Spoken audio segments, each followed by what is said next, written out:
Es el señor David Bravo Bordas, arquitecto, y nos va a enfocar el tema de ciudad sostenible o ciudad viable. Señor Hola, Bravo, buenas tardes. Hola, buenos buenas días. tardes. Buenas. ¿Cómo estamos? ¿Empiezo ya? Sí, cuando quiera. Perfecto. Voy a compartir mi pantalla.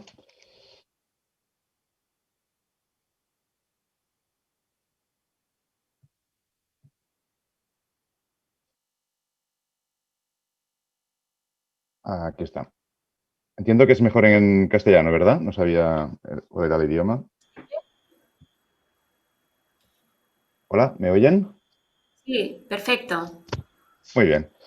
Pues he traído esta presentación que se titula Ciudad Sostenible o Ciudad Viable, porque me gustaría poner un poco en duda algunas de las estrategias urbanísticas que se están llevando a cabo lo haré desde la perspectiva del transporte público, pero hay una idea de fondo que es que el urbanismo que tenemos ahora mismo no nos está proporcionando la ciudad que necesitamos. Entiendo que el urbanismo es una fuente de problemas ecológicos y sociales muy grande y al mismo tiempo es un instrumento ineludible a la hora de hacer frente a las principales crisis que tenemos sobre la mesa, ¿no? Que son de dos órdenes distintos. Por un lado tenemos toda la crisis ecológica que tiene que ver evidentemente con el calentamiento global, con la contaminación y con muchas otras dimensiones que tienen que ver con el legado que les dejamos a las próximas generaciones. Y luego también tenemos todo un orden de problemas que tienen que ver con la equidad, con la distribución de oportunidades, con la segregación espacial, ¿no? O incluso con cuestiones que tienen que ver con el abuso de poder que nos infligimos unos a otros, ¿no? Cuando convivimos en la ciudad. Entonces, frente a estas dos problemáticas, tenemos toda una serie de propuestas que muchas veces están impregnadas de marketing, ¿no? Como la ciudad inteligente, que antepone las soluciones tecnológicas a las soluciones sensatas, como la reducción, por ejemplo. Tenemos eslóganes como la ciudad resiliente, que nos propone que la ciudad sea capaz de volver a su posición original cuando sufre un impacto, ¿no? Pero a veces tenemos que preguntarnos si queremos volver a la normalidad de la posición original o realmente tenemos que cambiar la forma en la que estamos haciendo ciudades, ¿no? También está, desgraciadamente, la idea de ciudad sostenible muy secuestrada por marketings que están colonizando la idea de sostenibilidad a través del greenwashing, ¿no? Como por ejemplo lo está haciendo la industria automovilística con el coche eléctrico. Entonces, frente a todas estas ideas, yo propongo hoy la idea de ciudad viable, que es la que no tiene alternativa, ¿no? Es la que tenemos que conseguir impulsar para hacer frente a estos grandes retos, ¿no? De alguna forma, la ciudad viable sería la que nos encontraríamos el próximo lunes si viéramos el titular de que el precio de la energía se ha multiplicado por 50, cosa que no tiene por qué pasar de un día a otro, pero que sí que sería bastante plausible que pasara en los próximos años cuando tenemos en cuenta que estamos en un planeta finito, sometido a la explosión demográfica, al incremento de la demanda de consumo per cápita, a la crisis energética, al calentamiento global, etcétera, etcétera. Es lo que puede ocurrir en las próximas décadas y si tuviéramos esta situación, un poco de política ficción, en la que el próximo lunes el precio de la energía se hubiera multiplicado por 50, podríamos dibujar perfectamente qué áreas del territorio urbanizado serían viables y qué áreas no lo serían, ¿no? Es lo mismo que pasa con los planos de inundabilidad, ¿no? Sabemos perfectamente cuáles son los territorios que no es recomendable urbanizar porque son inundables. Pues de la misma forma, hay algunos tipos de urbanización que hemos estado extendiendo en las últimas décadas que frente a una crisis de energía, de disponibilidad energética, serían completamente inviables. Por eso hay que defender que la ciudad que necesitamos para el futuro tiene estas dos principales características, la compacidad y la mixtura, ¿no? Y voy a intentar explicar esta idea a través de cinco grandes paradojas o cinco grandes cualidades que creo que tendría que tener el espacio público de las ciudades, tal y como me han pedido hoy, ¿no? La primera de estas 5 cualidades es que el espacio público, paradójicamente, tiene que ser escaso. Muchas veces nos encontramos alcaldes que prometen a sus conciudadanos o a sus votantes que van a incrementar la proporción de espacio público disponible por habitante. Pero esto es un error que contradice la idea de ciudad compacta. Los tipos de ciudades que hemos estado desarrollando durante el siglo XX abundan en espacio público, pero son completamente inviables, no ya desde el punto de vista social o ecológico, sino incluso desde el punto de vista termodinámico, ¿verdad? Uno de estos tipos de ciudad es la ciudad dispersa, ¿no? La ciudad suburbana, hecha de grandes extensiones que depredan mucho territorio, pero en las que es imposible ir andando a comprar el pan, que dependen completamente del automóvil, ¿no?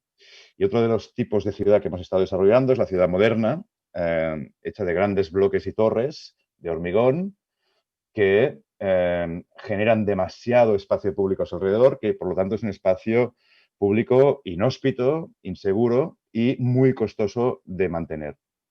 Por lo tanto, lo que tenemos que hacer es volver a la idea de ciudad compacta, que es la idea que teníamos antes de que se masificara el automóvil, que es seguramente el agente que más ha modificado la forma de hacer ciudad. Tenemos que reaprender a hacer ciudades compactas y mixtas, donde el espacio de público es intenso porque es escaso, ¿no? Otra cosa es que esté bien distribuido, pero tiene que escasear el espacio público para que lo utilice un suficiente número de personas como para poder repavimentarlo, para poder hacer alcantarillas, para poder hacer infraestructuras de transporte público, etcétera, etcétera, ¿no? El urbanismo que hemos estado haciendo, por ejemplo, en Barcelona en las últimas décadas, esto es el frente marítimo de una de las ciudades más deseadas del Mediterráneo, que parece más Miami que una ciudad mediterránea, ¿no? Es un espacio público en el que hay demasiada extensión y encima una gran parte de ella se dedica al vehículo privado, como es la infraestructura de la Ronda de Barcelona, ¿no? En cambio, junto a esta infraestructura podemos oponer esta otra, que es el metro de París, ¿no? Que es capaz de llevar a la misma cantidad de viajeros, pero que conviven mucho mejor con la vivienda y con y con el comercio, por ejemplo, ¿no? Otra idea que hay que perseguir en el espacio público es que sea saludable, ¿no? El higienismo del siglo XIX, aquí tenemos a Ildefonso Cerdá, un ingeniero que se preocupó mucho por combatir las epidemias, las enfermedades a través del urbanismo, se preocupó mucho de que hubiera alcantarillado, de que hubiera ventilación, de que hubiera acceso a la vegetación, al aire limpio, al sol, ¿no? Pero, paradójicamente, su ensanche de Barcelona fue colonizado por el vehículo privado que vuelve a generar una crisis de salud pública y está provocando cada año 1.000 muertes prematuras en Barcelona, por ejemplo, porque respiramos un aire muy sucio, ¿no? Hay que reconquistar este espacio público que está en su 60% ocupado por el vehículo privado para darle otros usos más saludables como la movilidad activa o la movilidad compartida o incluso los espacios de interacción social en el espacio público, ¿no? Una tercera idea sería que el espacio público tiene que ser diverso, tiene que ser mixto, no puede ser de un solo color, ¿no?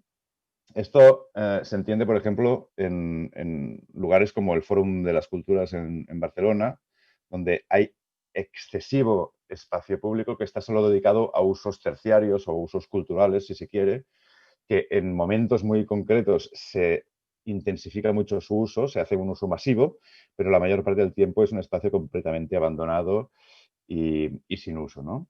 El espacio público, para ser rico, tiene que conjugar distintos usos, el uso residencial con el uso comercial. Lo importante de lo que ocurre en el espacio público ocurre fuera del espacio público. Son los alrededores del espacio público los que definen la calidad de este espacio, ¿no? Y una gran paradoja que tiene que ver también con la diversidad es que en los últimos años hemos descubierto cómo el embellecimiento del espacio público, las políticas que solo se dedican a mejorar el espacio público sin pensar en lo que pasa a su alrededor, acaban provocando la paradoja de la gentrificación, ¿no? Pacificar una calle, generar un nuevo parque, acaba encareciendo las viviendas o los comercios de su alrededor. Y con lo cual la gente que se tendría que beneficiar de esta mejora acaban siendo expulsados, excluidos de esta mejora, ¿no? Por lo tanto, hay que incluir políticas de vivienda y de comercio en cada innovación del espacio público. Por eso a veces hay que incluso construir vivienda asequible en espacios públicos para que haya gente que pueda disfrutar del resto de espacios públicos del barrio. Una cuarta cualidad que tendría que tener el espacio público y que puede ser muy paradójica también es el espacio público, es que el espacio público tiene que ser productivo. Muchas veces le damos al espacio público una connotación muy dominguera en la que se entiende como un lugar en el que solo vamos a pasear, a disfrutar, ¿no? A descansar, a tener actividades ociosas. Pero desde siempre, desde que hay ciudades, el espacio público ha sido un espacio mercantil. La ciudad es un espacio mercantil por antonomasia, un espacio de intercambio de bienes y servicios, y el espacio público ha sido siempre utilizado también con esta afinidad. Aparte de ser una ágora de discusión política o de tener usos culturales, también siempre ha tenido estos usos mercantiles. Por mucho que a menudo los movimientos vecinales se opongan a que haya este uso productivo, comercial, mercantil del espacio público, ¿no? Lo vemos muy claro, claramente, por ejemplo, en la plaza del Mercado de Vic, ¿no? Que es una plaza que lleva siglos siendo ocupada por pequeños comerciantes un día a la semana para intercambiar productos, ¿no? No hay ninguna contradicción entre este uso mercantil y el uso ciudadano del espacio público. Hay mucha gente que se gana la vida en el espacio público, ¿no? Desde los taxistas, pasando por los vendedores ambulantes, ¿no? Que muchas veces son criminalizados. Lo que hay que hacer no es desmercantilizar el espacio público y convertirlo en un espacio meramente dominguero y burgués, sino que lo que hay que hacer es democratizar el acceso a la posibilidad de hacer comercio en el espacio público, ¿no? Por eso, por ejemplo, últimamente con la pandemia hemos estado viendo cómo se colonizaba espacio público privatizado por el vehículo privado para ofrecérselo a pequeñas empresas, a bares, a restaurantes que necesitaban espacio exterior para poder servir a sus clientes y que con operaciones de urbanismo táctico, ¿no? Se ha ganado este espacio al coche para ofrecérselo a las terrazas. Y una última cualidad que debería tener el espacio público frente a la amenaza del calentamiento global es aumentar masivamente la masa vegetal de las ciudades, ¿no? Lo que pasa es que esta reconquista del espacio público para el verde tiene que hacerse de algunas formas específicas porque si no puede tener efectos perversos, ¿no?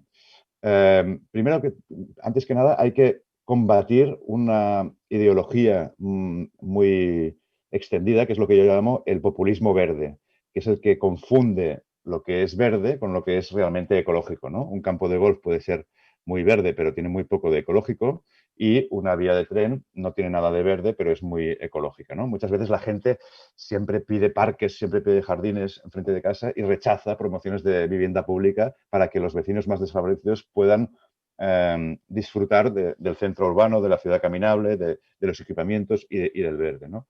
Por lo tanto, la ciudad realmente sostenible es más mineral y más compacta que la ciudad dispersa, que por mucha clorofila que tenga, en ella es imposible ir andando a comprar el pan, ¿no? Otro aspecto del verde es que tiene que estar muy distribuido. Por ejemplo, aquí tenemos el Central Park de Nueva York, que tiene mucha superficie verde, mucha masa vegetal, pero la concentra todo en un perímetro demasiado pequeño, con lo cual gentrifica el contacto entre las viviendas y el verde. La primera línea de viviendas se hace carísima y hay mucha superficie urbanizada que está lejos de este verde. Frente a esta idea del parque central, es mucho más democrática y menos gentrificadora la idea de el verde distribuido, ¿no? Los pocket parks, una constelación de pocket parks que estén distribuidos por toda la ciudad y que, aunque sean más pequeños, son más próximos y permiten que toda la población esté a una distancia de menos de 500 metros, por ejemplo, de un espacio con clorofila, ¿no? Otra cualidad del verde es que tendría que entenderse no solo como un espacio estático de descanso, de recreo, sino también como un corredor de movilidad, ¿no? En las ciudades como en Barcelona, por ejemplo, la Gran Vía de las Corts Catalanas podría convertirse en un gran parque lineal que tendría la misma cantidad de masa vegetal que podría tenerlo el Parque de la Ciudadella o incluso más. Por lo tanto, tendría esta capacidad de fijar carbono y de combatir el efecto isla de calor, pero ofrecería al mismo tiempo mucho rozamiento con muchas más viviendas porque su perímetro sería mucho más alargado y además ofrecería la posibilidad de convertirse en un corredor de movilidad sostenible para los paseantes, para los que caminan, para los que pedalean o incluso para una línea de tranvía, ¿no? Y otra calidad que tendría que tener este verde es que deberíamos dejar atrás la jardinería ornamental del siglo XIX para promover el verde productivo que es capaz de generar alimentos, por ejemplo, que es capaz de apoderar a la gente, de ocupar a personas, ya sean jubilados o a personas que quieran aprender las capacidades necesarias para producir alimentos y que sean más de proximidad de los que estamos consumiendo ahora mismo, ¿no? Esta sería la presentación y creo que ya me he pasado del tiempo, o sea que lo dejaría aquí por si hay alguna pregunta. Ahora voy a dejar de compartir la pantalla como me han pedido.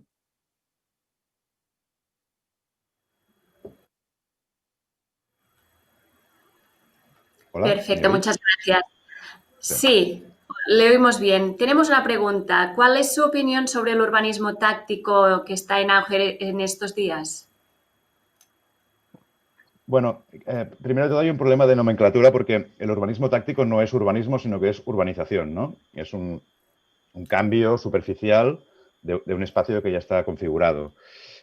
Si lo entendemos como tal, como urbanización táctica, no tiene por qué ser contradictoria con el carácter estratégico que tiene el urbanismo. Lo que llamamos urbanismo táctico es una forma de reapropiarnos de un espacio que ya está configurado para que tenga otros usos y puede ser muy positivo, sobre todo como producto cultural que conciencia a la gente sobre las posibilidades que tiene un mismo espacio para ser usado de formas versátiles, de formas distintas, y sobre la necesidad de hacer cambios en las ciudades, ¿no? Que genera debate, polémica, pero que también abre mentes sobre cuestiones como esta inadmisible ocupación masiva del vehículo privado en nuestras ciudades, ¿no? Por lo tanto, mientras sea entendido así, bienvenido sea, pero teniendo siempre en cuenta que necesitamos cambios estructurales de largo recorrido para transitar hasta estas ciudades más justas y sostenibles que las crisis que tenemos enfrente nos están reclamando.